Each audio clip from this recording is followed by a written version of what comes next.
Time passing does not make an offense less of an offense.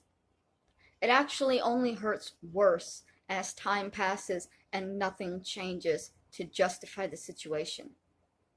There are a lot of people in my comments arguing that, well, that was a year ago. You could just get over it.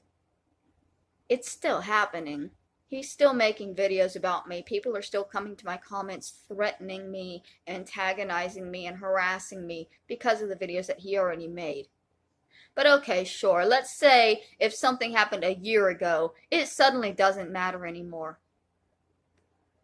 Then why are you all trying to pin me for a murder that happened 11 years ago?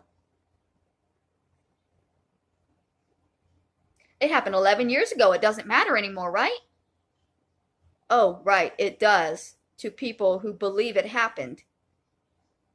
So what happened to me a year ago still matters to me because it happened to me.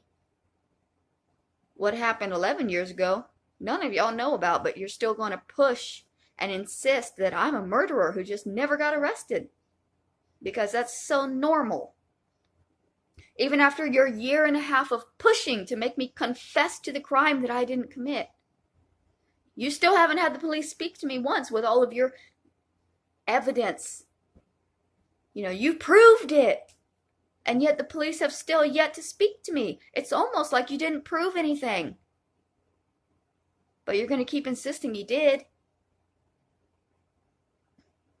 No, being a year ago doesn't make it hurt less. It doesn't make it less of an offense or an assault. It doesn't make the harassment any less. It doesn't make the pain that I've been dealing with any less. Tell y'all, the trauma that I went through as a child, that happened 30 years ago. Does it affect me any less today? No, it doesn't. Because time doesn't erase your crimes. A victim can heal over time with support. I haven't had support.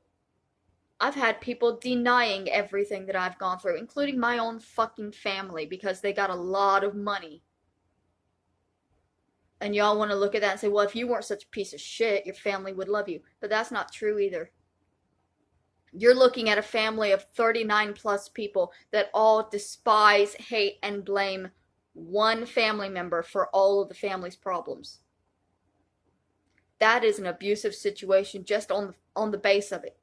Just looking at that, anybody should be able to see that's kind of fucked up. How does the entire family blame this one person? Why is the entire family against this one member? But they are. Because that's what abusers do. Abusers will single out one single member of the family and pile on and blame and shit on. My grandmother left me taken care of.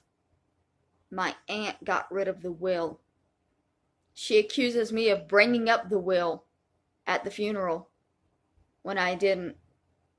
What she has is text message from somebody else messaging me after the funeral concerning the will. Not that I messaged them first. Do you know who brought up the will first? Kathy. The morning my grandmother died, she knocked on my door and woke me up and said, "Your grandmother is dead, and I think you should know there's no will." Every time Kathy brings up that I was talking about the will just after the funeral, it needs to be reminded that she was talking about the will minutes after her mother died. Less than an hour after she watched her mother die in a hospital room, the first of the 6 words that were out of her mouth were, "There's no will. Grandma's dead, there's no will." That was her thought process that nobody wants to look into and believe. And that happened 6, 7 years ago, and it still hurts, and I still remember it. So no, time isn't going to just erase this. Nothing's going to erase it. There are things that he could do to make it right, but there's nothing he could do to ever completely take away what he's done.